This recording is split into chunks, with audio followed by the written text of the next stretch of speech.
Do you remember buying your first car, moving out of home for the first time, losing your virginity, your first heartbreak, maybe even that first drink?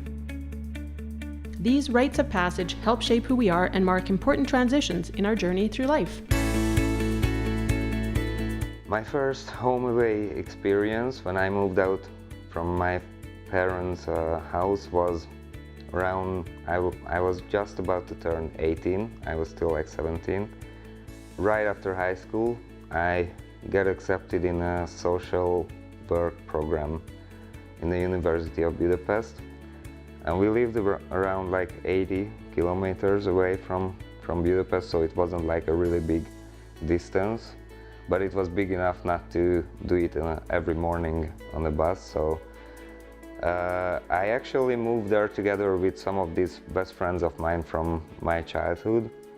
And for all the 4 years that I spent there, we lived together, which was pretty much the dirtiest experience of my life. Like living in like one room, bachelor suites, the 5 of us, and like nobody is really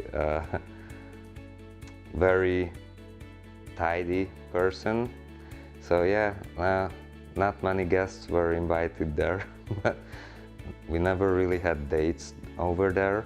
That was a taboo, because then we should clean up that mess, and that was just impossible. My first home away from home, I guess, would be Canada, because I never really lived outside my parents' house until I came here. So that would probably be like, what, nearly a year and a half ago now. I guess I just coped by looking through a lot of photos, like looking back at home, looking what I had, what I have, or what I could have, or what I could be doing, and how many people haven't actually got out of the town where I live from, where I came from, sorry. They haven't actually got out of the town, and I've actually managed to get away and try and make something of myself from that. And one of the reasons why I wanted to do it was to try and prove myself to family and friends that I could rely, be self-sufficient. Well, the first time I moved out was in '98, and that time I was around 27 years old. So that's the first time I left. I came from Africa and I moved here to study. And then after that, started working. I was 19 years old. I remember leaving in my '76 Camaro with my high school sweetheart and my mother weeping in the alley as I drove away to Red Deer. And it was tough at first, you know, but after about 3 or 4 weeks, I ended up getting a roommate with one of my with a coworker, and that person also taught me how to cook. And eventually, I made a lot of friends there with coworkers, and it was only a 2-hour drive away from home, so I was really able to come home every second weekend if I wanted. It was easy, so it wasn't like I was a very long distance away. So I had left the nest, but not very far.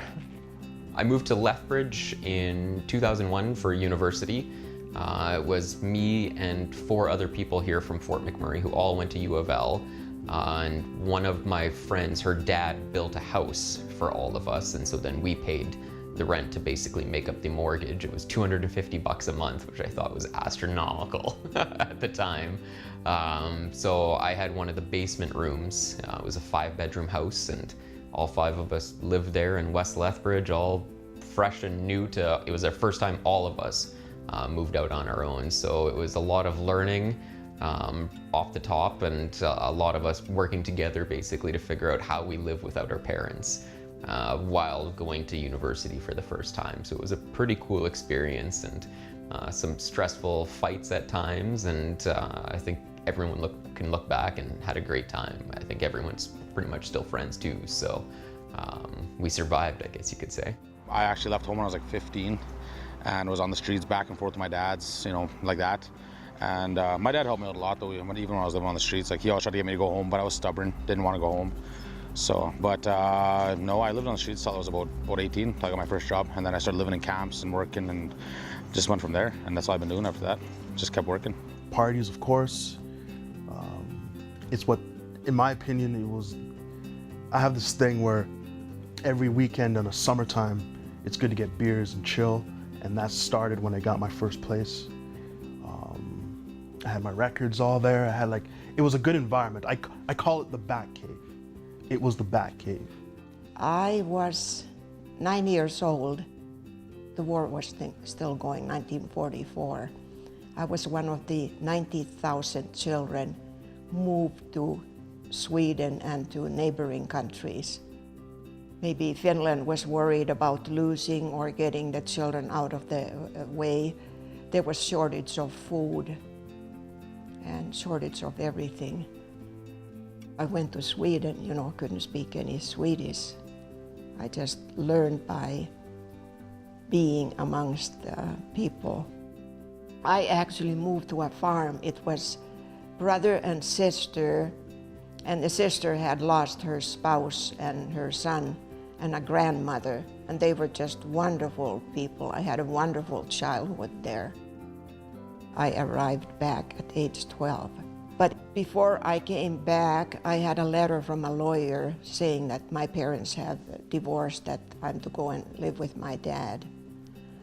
I remember arriving on a boat in Kotka. That's a different part in Finland. They have a different dialect.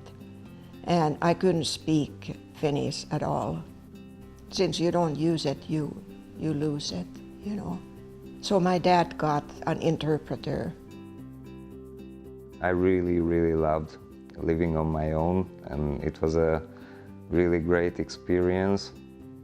I never really wanted to move back, and I thought that the best thing in life is to live together with your friends, so I don't even know why anybody would like to get married and stuff like that when they just can live still with their childhood buddies, which is way more fun.